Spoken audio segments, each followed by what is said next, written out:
fidèles téléspectateurs de Parole Créatrice Info Télévision, bonjour ou bonsoir selon la zone dans laquelle vous vous trouvez actuellement. Soyez la bienvenue dans cette nouvelle émission de la lettre aux compatriotes de la diaspora. Nous avons le privilège d'aborder cette semaine. Lorsque vous êtes très sûr de vous-même, faites attention, vous êtes sur le point de tomber. Restez connectés, que Dieu vous bénisse. Lorsque vous êtes très sûr de vous-même, faites attention, vous êtes sur le point de tomber. Shalom à vous mes chers compatriotes de la diaspora. Là où il y a ton trésor, là se trouve ton cœur.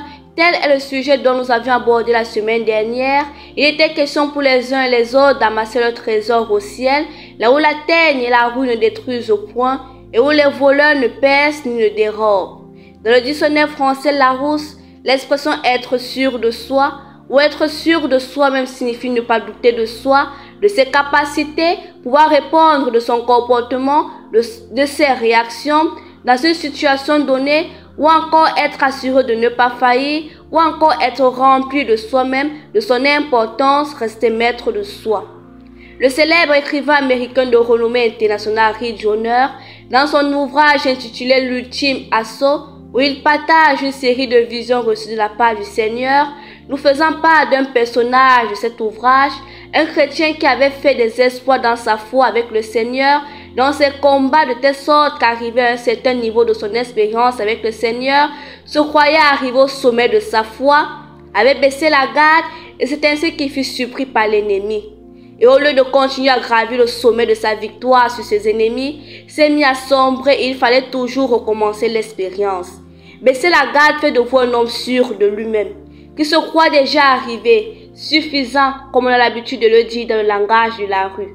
Cela peut facilement vous basculer dans la suffisance, l'orgueil, celui qui maîtrise tout, qui a toujours raison même lorsque tout le monde constate qu'il est dans l'erreur.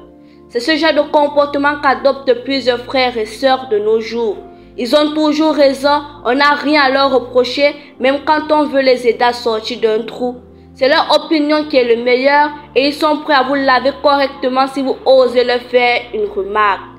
Là, il y a des moments où ils font semblant de vous écouter, mais ne mettront jamais en pratique vos conseils. Ils sont tellement intelligents et ils savent amener les gens à épouser leur point de vue, même lorsque ce serait faux. La Bible ne dit-elle pas: toutes les voies de l'homme sont pures à ses yeux, mais celui qui pèse les esprits, c'est l'Éternel. Proverbe chapitre 16, verset 25. C'est ce genre de frères se croyant tellement intelligents plus que les autres, refusent d'être affranchis bien que connaissant la vérité, ils oublient ainsi cette portion de la parole qui dit: aussi est-il écrit, je détruirai la sagesse des sages et j'anéantirai l'intelligence des intelligents. 1 Corinthiens chapitre 1, verset 19. C'est ainsi que plusieurs croyants sont abandonnés à leur triste sort, car trop suffisants, trop sûrs d'eux-mêmes, orgueilleux, ils ont toujours raison et ne veulent recevoir aucun conseil de qui que ce soit. Lorsque vous observez un frère ou une sœur se comporter de cette manière, suivez-le correctement et observez bien son parcours. Ne le lâchez pas des yeux. Un de ces 4 matins, il s'écroulera.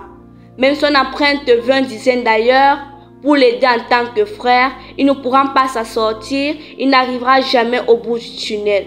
Il se retrouvera dans un éternel recommencement dans tous les dossiers qu'il aimerait entreprendre. C'est ce genre de personne qui ne sait pas demander pardon, il ne sait pas s'humilier pour se repentir, car bien il reconnaît qu'il vous a offensé ou qu'il a tort. Bien-aimés dans le Seigneur, restez humble, acceptez les critiques, reconnaissez vos erreurs et torts. Cela peut certainement vous aider car l'humilité précède de la gloire. Mais si vous persévérez dans l'orgueil, vous serez couverts seul de honte le jour de votre chute. Que Dieu nous aide et qu'il veille sur chacun de vous. À la prochaine lettre, s'il plaît à Dieu. Nous sommes parvenus au terme de cette édition. J'espère que vous avez été bénis. C'était la sœur Sidoine Mavouer depuis la ville de Turbigo en Italie. Rendez-vous la semaine prochaine et que Dieu vous bénisse.